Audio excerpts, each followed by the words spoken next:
Wa nafsi wa ma sawwaha, 7 sumpah rupanya. Demi jiwa dan apa yang telah Allah sempurnakan pada jiwa tersebut, ya. Fa alhamaha fujuraha wa taqwaha. Yang Allah berikan ilham untuk kebaikan maupun keburukan. Baru Allah menyebutkan tujuan dia bersumpah setelah dibuka dengan 7 sumpah. Kata Allah Subhanahu wa taala, qad aflaha man zakah, itu intinya. Sungguh beruntung orang yang mensucikan jiwanya. Wa qad khaba man dasaha, dan sungguh merugi orang yang mengotori jiwa, ya. Kita tahu bahwasanya jiwa bisa dibersihkan dan jiwa bisa dikotori. Oleh karena ikhwan dan akhwat yang rahmati Allah Subhanahu wa taala, yang Allah nilai adalah jiwa kita, yang Allah nilai adalah hati kita. Kata Nabi sallallahu alaihi wasallam, "Innallaha la yanzuru ila suwarikum wala ila ajsamikum walakin yanzur ila qulubikum wa amalikum." Sungguhnya Allah tidak melihat kepada rupa kalian, paras kalian, tampilan luar kalian, casing kalian, Allah tidak lihat. Allah tidak lihat kepada jasad kalian, tetapi Allah lihat adalah qulubikum, hati kalian, dan juga Allah melihat kepada amal kalian, ya. Makanya doa Nabi Ibrahim alaihissalam, ya, wala tukhzini yauma yub'atsun, ya Allah jangan kau hinakan aku di hari mereka dibangkitkan, itu hari kiamat. Yauma la yanfa'u malun wala banun, hari di mana tidak bermanfaat harta dan anak-anak, illa man atallaha biqalbin salim, kecuali yang datang bertemu dengan Allah dengan hati yang bersih. Maka membersihkan jiwa, tazkiyatun nafs, ini bukan perkara yang ringan, perkara yang benar-benar diseriuskan oleh Allah Subhanahu wa taala, sampai Allah bersumpah dengan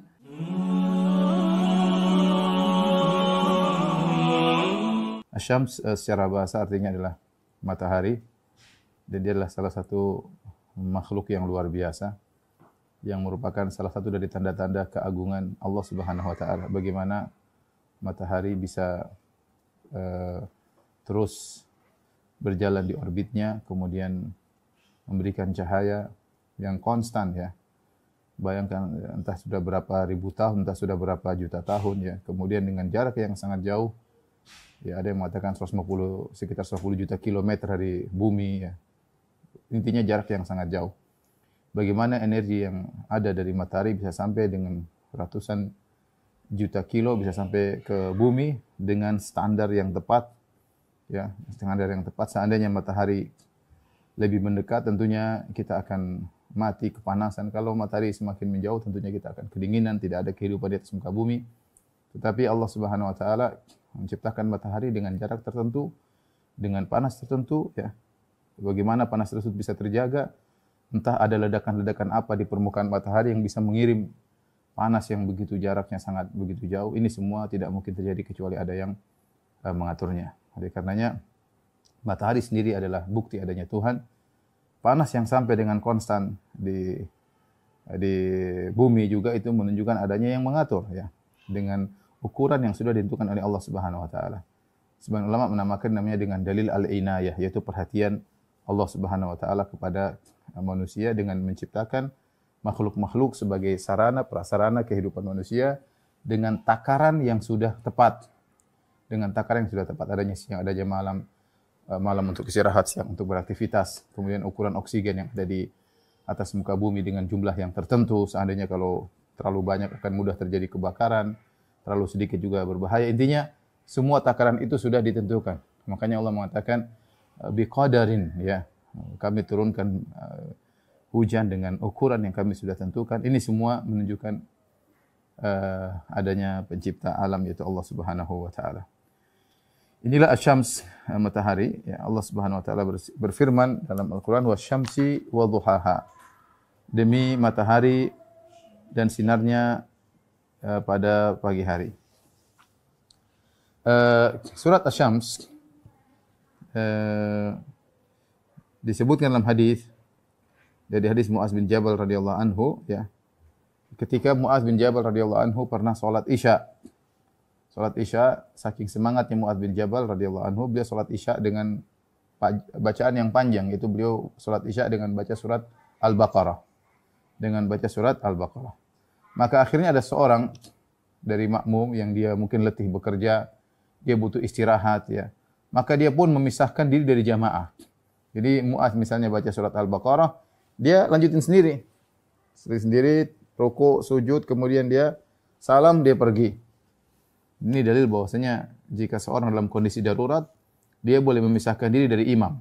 Dia boleh memisahkan diri dari imam. Contoh seperti seorang misalnya di bandara, kemudian ternyata sholat di bandara, ternyata namanya sudah dipanggil oleh petugas bandara, si fulan, bapak fulan, ditunggu kedatangannya di ruang keberangkatan misalnya, maka dia langsung sholat sendiri, memisahkan diri pada imam, cepat-cepat, maka ini boleh. Contoh lagi seorang, misalnya dia sholat, kemudian dia merasa dirinya mau muntah, mual-mual dia rasakan, sementara sholatnya tinggal sedikit, dia boleh memisahkan diri di imam. Seandainya dia ikut imam terus, sementara imamnya bacaan lama, dia bisa muntah di situ dan itu memberikan kemudaratan. Dalam kondisi-kondisi seperti ini, para ulama mengatakan boleh seorang memisahkan diri dari imam dengan niat sholat sendiri, ya, dari jadi makmum menjadi munfarid. Sebab ini dilakukan oleh seorang laki ini. Orang ini karena dia kerja capek, akhirnya dia sholat sendiri. Tadinya dia masuk jadi makmum bersama Mu'adz bin Jabal, tapi kemudian dia selesaikan sendiri. Dan Mu'adz tahu akan hal tersebut. Akhirnya Mu'adz berkata tentang orang ini, innahu munafik. Ini orang munafik, ya, enggak kuat sholat lama-lama, memisahkan diri dari jamaah. Akhirnya tatkala sampai perkataan Mu'adz kepada orang ini lapor kepada Nabi SAW. Dia tidak terima dikatakan munafik oleh Mu'adz bin Jabal radhiyallahu taala anhu. Maka kemudian Mu'adz dipanggil oleh Nabi SAW. Kemudian Nabi menegur Mu'adz bin Jabal. Nabi berkata, afatanun anta ya Mu'adz? Apa kau membuat fitnah wahai Mu'adz? Ya. Aturidu an takuna fattanan ya Mu'adz? Idza amamta an-nas faqra. Kalau kau jadi imam, jangan baca panjang-panjang. Salat Isya bacalah, Nabi contohkan. Faqra bisyamsi wa duhaha. Bacalah surat Asy-Syamsi wa duhaha, surat Wasyams, Asy-Syams. Kemudian bacalah wasabbihisma rabbikal a'la, bacalah sabbihisma rabbikal a'la. Kemudian bacalah iqra bismi rabbikal ladzi khalaq, surat Al-Alaq. Kemudian bacalah wal laili idza yaghsha, surat Al-Lail. Ini contoh yang Rasulullah SAW ajarkan untuk dibaca oleh para imam ketika salat Isya, ya. Inilah surat-surat yang pantas dibaca oleh seorang imam tatkala salat Isya, ya. Jadi tidak boleh seorang imam dia egois, kemudian dia karena senang salat lama-lama, kemudian dia baca lama-lama, ya. Harus dia perhatikan orang di belakang dia, ya. Bisa jadi orang di belakang dia adalah orang tua, bisa jadi orang sakit, wadzal hajah, ada orang punya kebutuhan, sehingga jangan dia lama-lama. Kalau dia pengen lama-lama, silakan salat sunnah di rumahnya selama-lamanya, tidak jadi masalah. Sebagaimana diriwayatkan dari sebagian sahabat, seperti Utsman bin Affan mengkhatamkan Quran dalam satu rakaat. Ya, diriwayatkan juga dari Abu Hanifah rahimahullah mengkhatamkan Quran dalam satu rakaat. Kalau salat sendiri, silahkan, ya. Tapi kalau jadi imam, maka harus memperhatikan kondisi makmumin. Di sini Nabi SAW mengatakan, ya Mu'adz, idza amamtan nas, kalau kau jadi imam, faqra bisyamsi wa duhaha. Bacalah surat wasyamsi wa duhaha. Jadi ini surat yang cocok untuk dibaca ketika salat Isya. Tapi kita bacakan suratnya. Kata Allah Subhanahu wa taala, wasyamsi wa duhaha. Demi matahari dan sinarnya pada pagi hari. Sering kita sampaikan bahwasanya Allah berhak bersumpah dengan apapun yang Allah kehendaki. Allah berhak bersumpah dengan makhluk-makhluknya. Adapun kita manusia tidak boleh bersumpah kecuali dengan Allah Subhanahu wa taala. Nabi bersabda, "Man halafa bi ghairillah faqad asyrak." Barang siapa yang bersumpah dengan nama selain Allah, maka dia telah berbuat kesyirikan. Adapun Allah bersumpah dengan siang, dengan malam, dengan matahari, dengan rembulan, dengan masa, ya, dengan langit, ya, dengan bintang-bintang, terserah, ya. Di sini Allah bersumpah wasyamsi wa duhaha, demi matahari demi waktu duha. Sudah sering kita sampaikan, waktu duha adalah 15 menit setelah isyraq, yaitu setelah sunrise, setelah terbit matahari 15 menit, ya. Kalau kapan matahari, kapan bulatan matahari sudah melewati garisnya keluar begini, ya, maka itulah waktu terbit matahari. Tunggu 15 menit. Tunggu 15 menit. Ya, baru kita boleh salat duha. Dan berakhir kira-kira 7 menit, 8 menit sebelum waktu zuhur, sebelum matahari di tengah langit. Karena ketika matahari persis di tengah langit kemudian bergeser ke arah barat, maka jadilah waktu zuhur. Nah, jadi kalau kita mau waktu duha adalah 15 menit setelah sunrise sampai sekitar 7 menit, 8 menit sebelum azan zuhur kita masih boleh salat duha. Dan sudah saya sampaikan waktu salat duha terbaik adalah hina turmadul fisal, tatkala anak-anak onta kepanasan, yaitu sekitar jam 10, setengah 11. Itulah waktu yang terbaik untuk salat duha. Kemudian kata Allah Subhanahu wa taala, wal qamari idza talaha, dan demi bulan yang mengiringinya, ya. Jadi mengiringinya, jadi setelah matahari kemudian muncul rembulan ya. Dan ini Allah bersumpah juga dengan rembulan. Rembulan juga adalah makhluk yang menakjubkan. Ya, bagaimana memberi cahaya di malam hari terutama di bulan purnama. Kemudian wan nahari idza jallaha. Demi siang apabila menampakkannya. Ya. Demi siang idza jallaha yang benar yaitu ketika siang menampakkan matahari. Ha di situ nya demi siang apabila menampakkannya, nya itu kembali kepada matahari ya. Karena ketika Allah bersumpah wasyamsi demi matahari maka semuanya yang setelah itu nya kata ganti semuanya kembali kepada matahari. Seperti wasyamsi wa duhaha. Demi matahari dan demi cahaya matahari tersebut di waktu duha. Kemudian wal qamari idza talaha, demi rembulan yang mengiringinya, maksudnya rembulan yang mengiringi matahari. Setelah matahari terbenam, kemudian muncul rembulan. Kemudian yang ketiga wan nahari idza jallaha, demi siang hari yang menampakkan matahari. Kemudian wal laili idza yakhshaha, demi malam hari yang menutupi matahari. Semua berbicara tentang matahari. Wal laili idza yakhsha, demi malam hari yang gelap gulita yang menutup matahari. Setelah itu baru kemudian Allah bersumpah dengan langit. Was samai wa ma banaha. Demi langit serta demi penciptaan yang menakjubkan. Was samai wa ma banaha, kalau kita mau ini dalam bahasa Arab ada dua tafsiran. Wal ardi wa ma tahaha, demi bumi dan demi penghamparannya ya. Maksudnya bumi secara umum kita lihat terhampar di depan kita ya. Datar di depan kita meskipun bumi adalah bulat sebagaimana perkataan Ibnu Taimiyah, bumi adalah bulat dengan ijma ulama, tetapi ditinjau dari yang kita lihat di depan dia datar, terhampar, mudah untuk ditinggali ya. Memang ada gunung, memang ada lembah, memang ada laut, ada sungai, tapi semua itu adalah pelengkap. Asalnya bumi adalah tempat untuk bisa ditinggali dengan nyaman sehingga Allah mengatakan wa ma tuhaha, demi bumi dan demi penghamparannya. Kemudian wa nafsi wa ma sawaha. Allah bersumpah lagi demi jiwa serta penyempurnaannya, demi jiwa serta penyempurnaannya, demi ruh yang Allah ciptakan dan bagaimana Allah sempurnakan ruh tersebut. Setelah itu Allah berfirman fa'alhamaha fujuraha wa taqwaha. Maka Allah Subhanahu wa taala mengilhamkan kepadanya jalan kejahatan maupun ketakwaannya. Jadi jiwa yang Allah ciptakan, ruh yang merupakan rahasia Allah Subhanahu wa taala, yang Allah berfirman wa yas'alunaka 'anir ruh, mereka bertanya kepada engkau tentang ruh. Quli ruhu min amri rabbi, katakanlah ruh adalah urusan Rabbmu. Wa ma utitu minal ilmi illa qalila, kalian tidak diberi ilmu kecuali cuma sedikit. Sampai ruh yang ada di badan kalian saja kalian tidak bisa memahami hakikatnya dengan baik. Tetapi di antara sifat-sifat ruh atau jiwa tersebut, kata Allah Subhanahu wa taala, fa'alhamaha fujuraha wa taqwaha. Allah ilhamkan kepada ruh tersebut keburukan maupun kebaikan. Di sini ada dua tafsiran di kalangan para ulama. Ada yang mengatakan fa'alhamaha fujuraha wa taqwaha, yaitu Allah mengilhamkan kepada jiwa tersebut untuk mengenal kebaikan dan keburukan. Dan ini namanya naluri, insting, itu sudah terpatrikan, terfitrahkan dalam tubuh manusia. Manusia diciptakan oleh Allah dengan punya insting untuk mengenal mana baik, mana buruk. Ya. Makanya ketika Nabi SAW ditanya tentang dosa, kata Nabi SAW, wal ithmu ma haka fi sadrik. Dosa itu apa yang menggelisahkan hatimu. Artinya hati bisa tahu. Ya, meski kita mungkin enggak tahu dalil, tapi hati gelisah ini ada sinyal. Makanya Allah berfirman juga,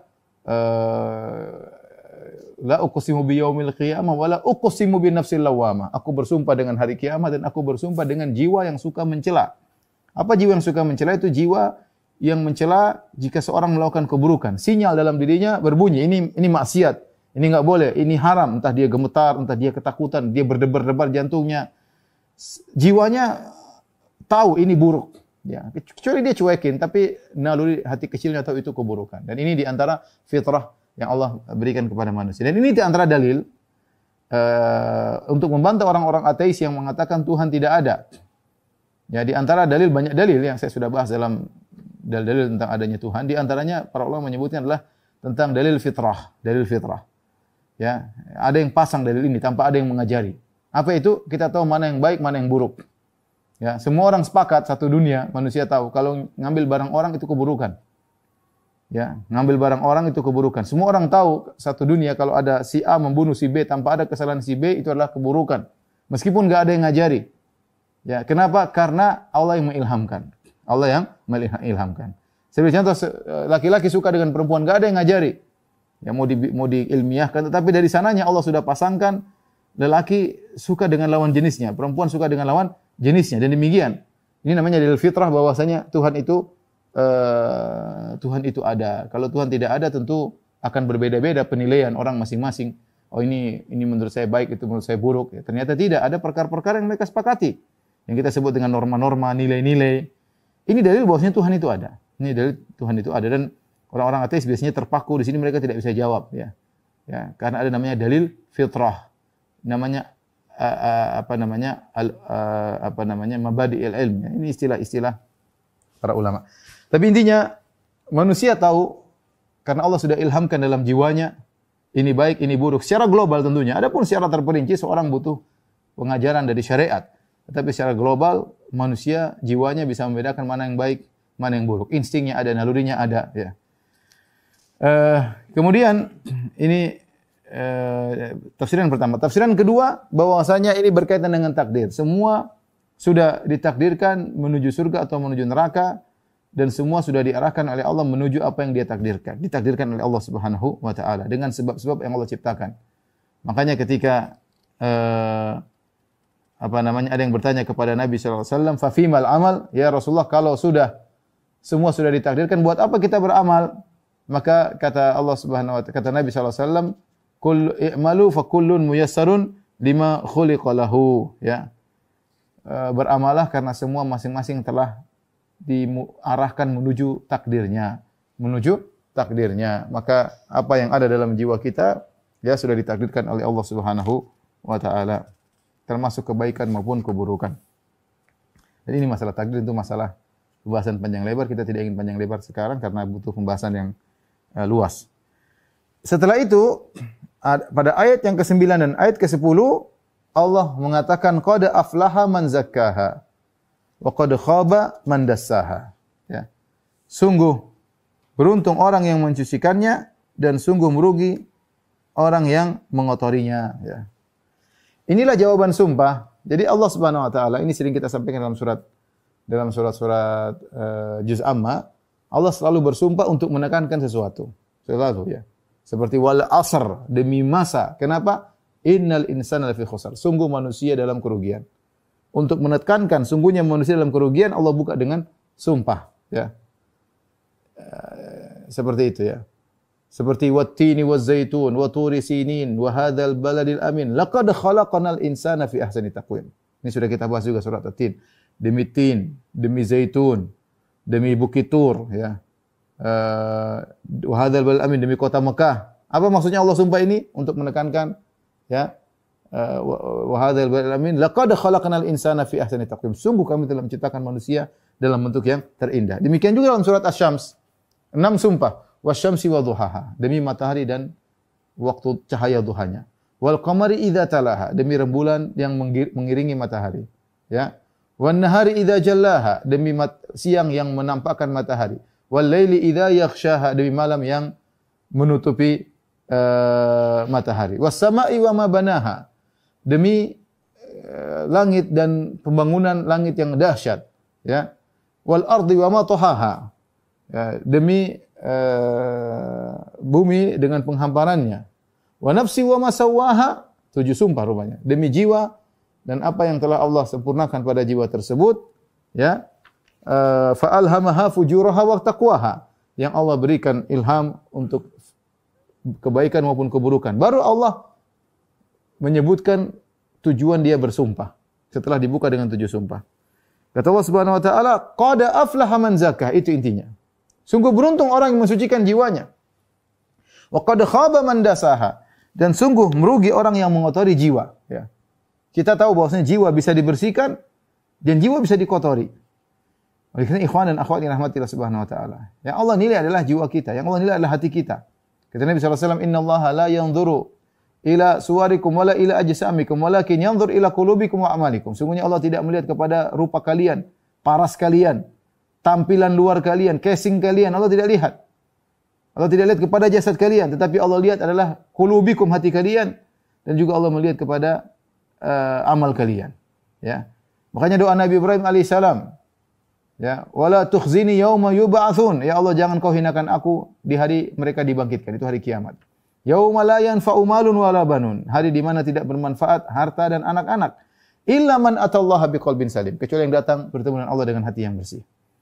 Maka membersihkan jiwa, tazkiyatun nafs, ini bukan perkara yang ringan, perkara yang benar-benar diseriuskan oleh Allah Subhanahu wa taala. Sampai Allah bersumpah dengan 7 sumpah untuk menekankan, sungguh beruntung orang yang mensucikan jiwanya dan sungguh merugi orang yang mengotori jiwanya.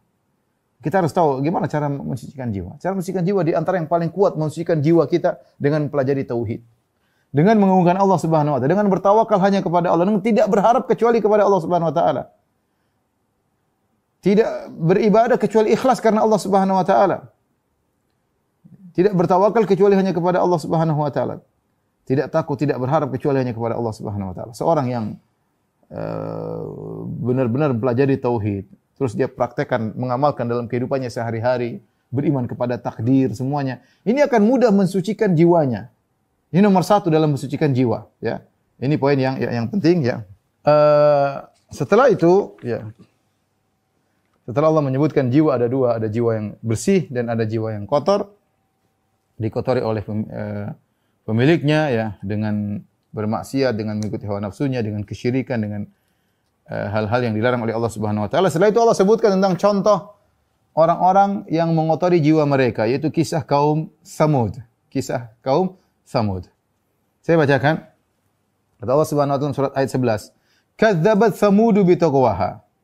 Ya, Samud telah mendustakan rasulnya dengan sikap melampaui batasnya.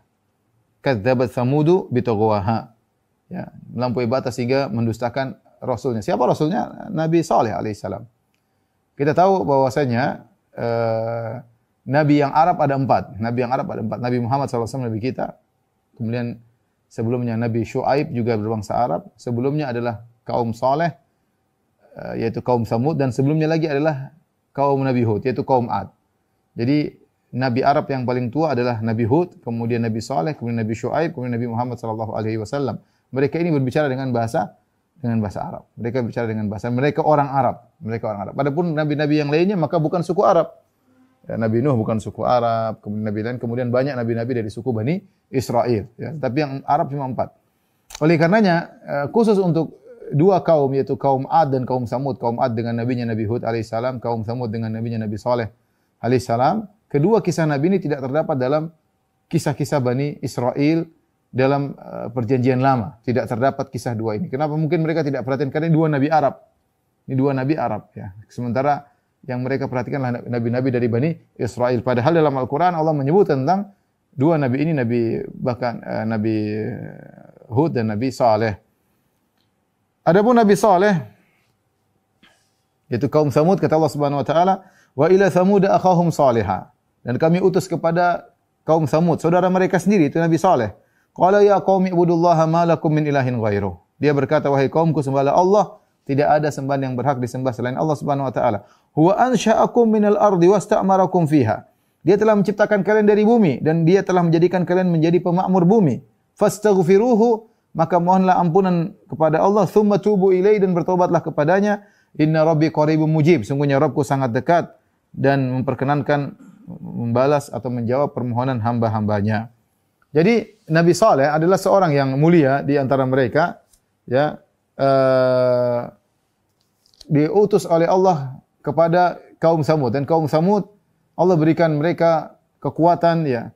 Makanya kata Allah, "Wadhkuru idh ja'alakum khulafa'a min ba'di 'adin." Wahai kaum Samud, kata Allah melalui lisan Nabi Saleh, ingatlah Allah telah menjadikan kalian menguasai, menjadi khalifah, menempati bumi setelah kaum Ad dibinasakan. Wa bawwa'akum fil ardi, dan Allah menjadikan kalian menempati bumi. Tattakhiduna min suhuliha qusura. Kalian membuat istana-istana di tanah-tanah yang landai. Wa tanhitunal jibala buyuta, dan kalian melobangi gunung-gunung untuk dijadikan sebagai rumah-rumah. Fadhkuru ala Allahi, maka ingatlah nikmat-nikmat Allah, wala ta'thaw fil ardi mufsidin, dan janganlah kalian melakukan kerusakan di atas muka bumi. Saya sudah 2 kali ke sana, ke Diyar Samud. Ya, udah lama saya ke sana 2 kali ya, sempat masuk ke rumah-rumah mereka. Memang mereka gunung-gunung di pahat dan banyak di internet bisa dilihat di suatu kota namanya Kota Al-Ula, kota yang sangat indah. Kalau kita ke sana, kita lihat relief bukitnya sangat indah. Ya, sampai ada gunung yang sangat panjang kayak dibelah oleh Allah sehingga orang bisa naik mobil naik di atas gunung tersebut ya. Alami, tidak ada yang motong seperti dikapak oleh Allah Subhanahu wa taala. Dia gunung. Dia gunung tapi sangat panjang sehingga mobil bisa naik. Sampai saya diajak mau jalan-jalan di atas, saya bilang saya enggak mau ya. Jadi intinya di kota tersebut banyak gunung-gunung yang indah, di antaranya gunung-gunung yang dipahat oleh kaum Samud untuk dijadikan rumah-rumah tempat tinggal mereka. Akhirnya Nabi Saleh diutus kepada mereka. Ya, Nabi Saleh diutus kepada mereka. Nabi Saleh mereka hormati sampai mereka pernah berkata, "Ya Salihu, qad kunta fina marjuwan qabla hadza." Wahai Saleh, sungguhnya kau dahulunya kami harapkan. Artinya diharapkan jadi pemimpin kabilah, diharapkan jadi penguasa. Tetapi sekarang Saleh berubah. Mereka tidak suka ketika Saleh berbicara tentang tauhid ya. Akhirnya Nabi Saleh alaihissalam mendakwahi mereka karena mereka terjerumus dalam kesyirikan. Mereka terjerumus dalam kesyirikan. Akhirnya Nabi Saleh menasihati mereka, namun mereka jengkel kepada Nabi Saleh. Akhirnya mereka suatu saat berkumpul di kalangan mereka, mereka bilang, "Wahai Saleh, kalau memang kau seorang nabi, kami punya permintaan. Kamu dakwah terus enggak berhenti." Jadi mereka ingin suatu permintaan kepada Nabi Saleh yang permintaan itu mustahil. Dengan harapan Saleh berhenti dari berdakwah. Kata Nabi Saleh, "Apa yang kalian minta?" "Kami ingin ya, kau keluarkan dari batu itu, ada batu besar, keluarkan onta dari batu tersebut. Ya, onta tersebut punya sifat tertentu. Onta tersebut putih, kemudian tinggi, dalam kondisi bunting, sudah hamil anaknya entah mungkin 9 bulan, ya, tinggal melahirkan."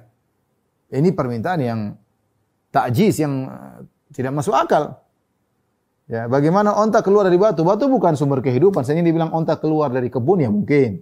Onta keluar dari air, ya mungkin. Ontanya yang cemplung air keluar lagi, mungkin. Tapi onta keluar dari batu, yang batu tidak ada kehidupan, ya. Tidak ada tumbuhan tumbuh dalam batu, enggak ada. Ada di luar batu, ya. Ya. Bagaimana ada ketumbuhan, kemudian onta dalam batu tersebut, yang batunya sudah mereka tentukan, nih batu ini, keluarkan onta. Terus ontanya tidak melalui proses dari kecil, langsung besar, langsung bunting. Siapa yang buntingin juga enggak tahu. Jadi intinya mereka ingin suatu yang mustahil. Akhirnya Nabi Saleh mengatakan, kalau dikabulkan, kalian beriman? Kata mereka, iya kita akan beriman. Maka Nabi Saleh kemudian salat, kemudian dia berdoa pada Allah Subhanahu wa taala dan akhirnya benar. Batu tersebut kemudian terbelah, kemudian keluar onta persis seperti yang mereka minta. Ya. Hadhihi naqatullahi lakum ayah. Ya. Kata Nabi Saleh, inilah ontanya Allah, sampai Nabi Saleh namakan dengan naqatullah, ontanya Allah karena onta spesial sesuai dengan permintaan mereka, ya. Ini adalah tanda keagungan Allah, lakum ayah, fadharuha ta'kul fil ard. Biarkanlah dia makan dari atas muka bumi apa yang dia makan. Wala tamassuha bisu'in. Ya, bumi Allah Subhanahu wa taala. Onta-onta Allah, terserah dia makan di mana. Allah suruh dia makan terserah, minum di mana terserah. Wala tamassuha bisu'in, dan jangan sentuh dia dengan keburukan sedikit pun. Jangan halangi dia, jangan ganggu dia, jangan pukul dia. Fayakhudzakum adzabun alim. Kalau kalian ganggu itu onta, kalian akan ditimpa dengan azab yang pedih. Kemudian onta tersebut di antaranya minumnya sangat banyak. Di sana ada sumur, ya. Konon sumurnya masih ada sampai sekarang, disebut dengan sumurnya onta Nabi Saleh, ya. Karena waktu saya kesana memang ada sisa sumur, ada sumur, saya lihat besar, apakah sumur itu atau bukan, wallahu alam bisawab, ya. Intinya ada sumur yang di situ mereka bagi tugas. Satu hari ontanya minum, kemudian besoknya mereka ambil dari sumur tersebut. Allah sebutkan, qala hadhihi naqatul laha syirbun walakum syirbu yaumin ma'lum. Ini onta, dia punya jatah minum sehari dan kalian punya jatah minum sehari, ganti-gantian. Ketika onta tersebut minum di sumur tersebut, dia minum dengan sangat banyak. Namun apa timbal baliknya? Timbal baliknya mereka memerah susu yang sangat lezat dari onta tersebut dan cukup untuk mereka. Onta-onta besar, minumnya banyak, susunya juga banyak, onta ajaib, ya. Kemudian besoknya ontanya tidak minum, mereka boleh ambil air tawar dari sumur tersebut. Aturannya demikian saja, sehari buat onta, sehari buat kalian.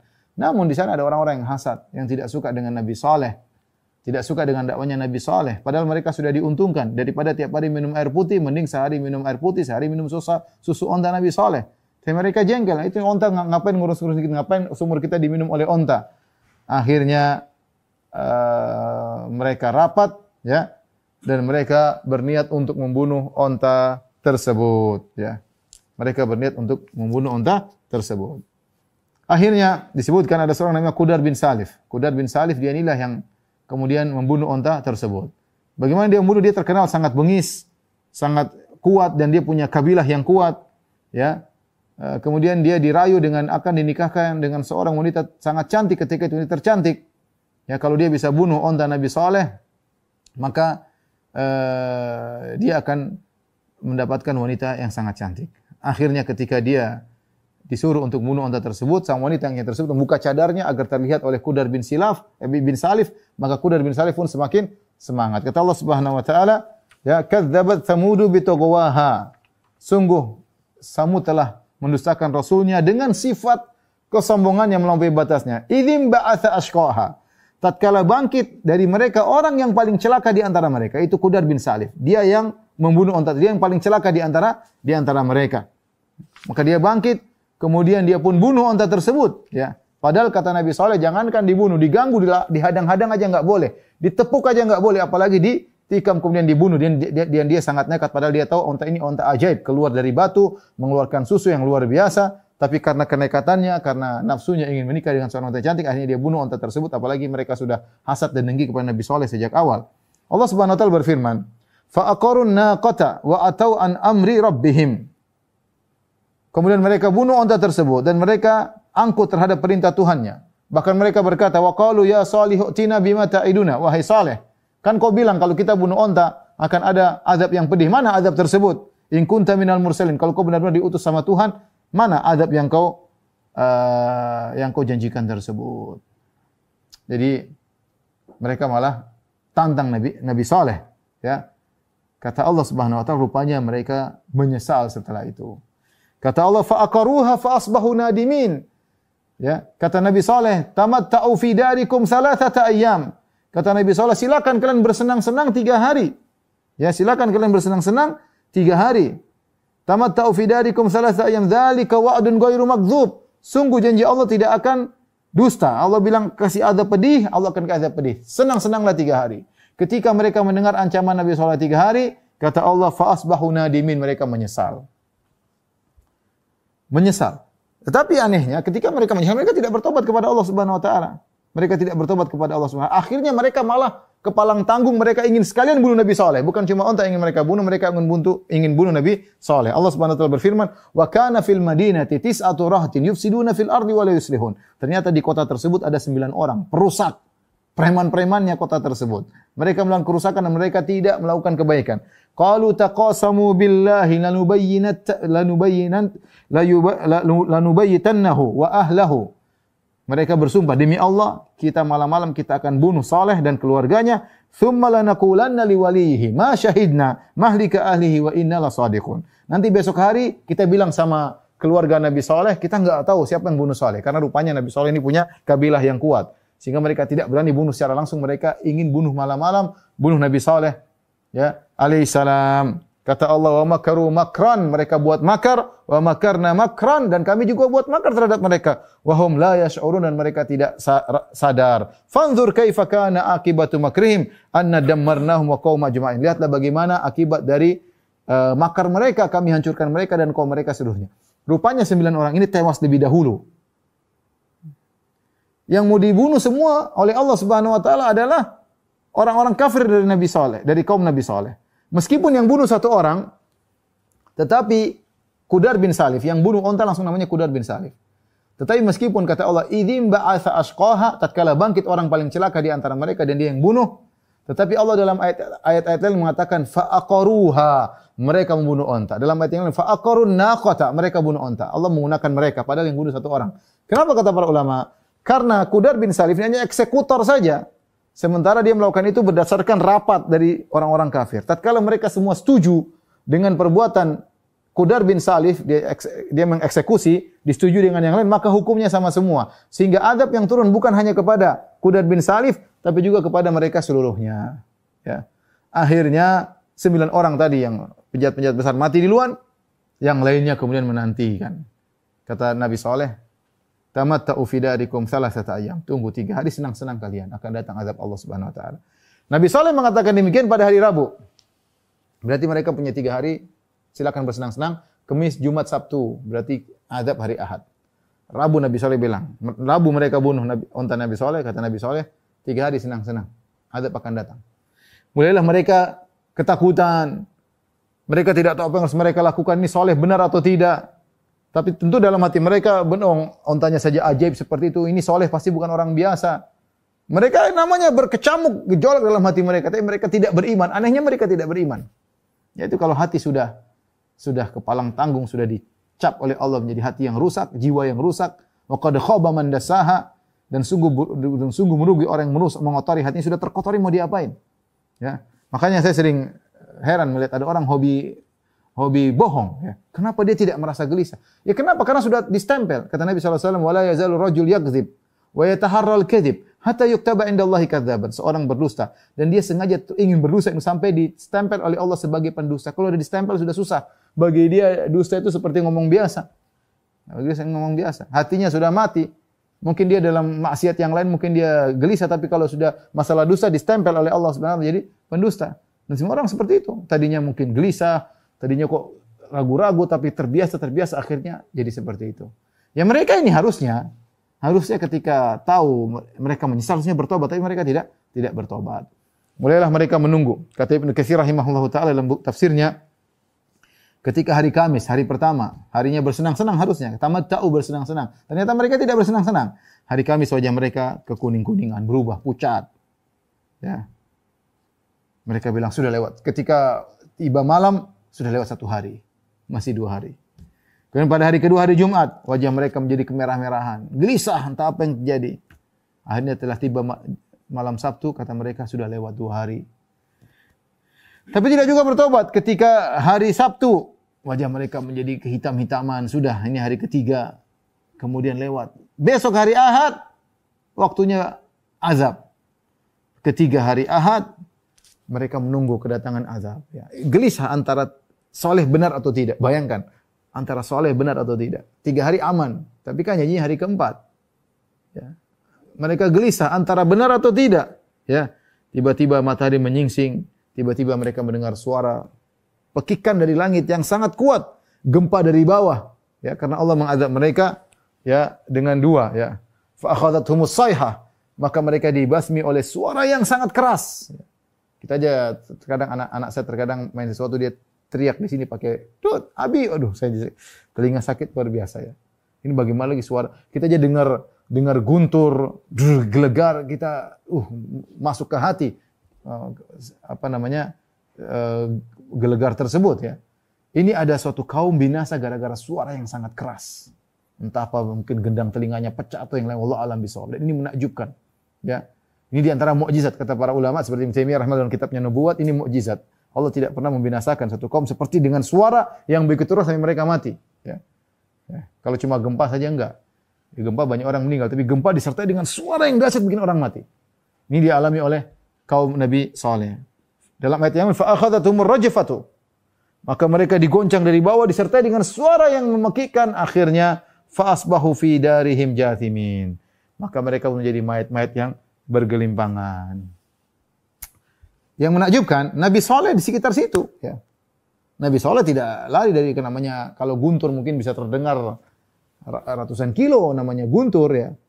Nabi Saleh tidak kemana-mana, tapi subhanallah, guntur yang dengar Nabi Saleh, suara yang keras itu tidak membunuh Nabi Saleh. Tidak membunuh orang-orang beriman bersama Nabi Saleh. Allah tatkala menurunkan azab, Allah bisa milah-milih. Tapi didengar oleh mereka dengan suara yang dahsyat buat mereka mati.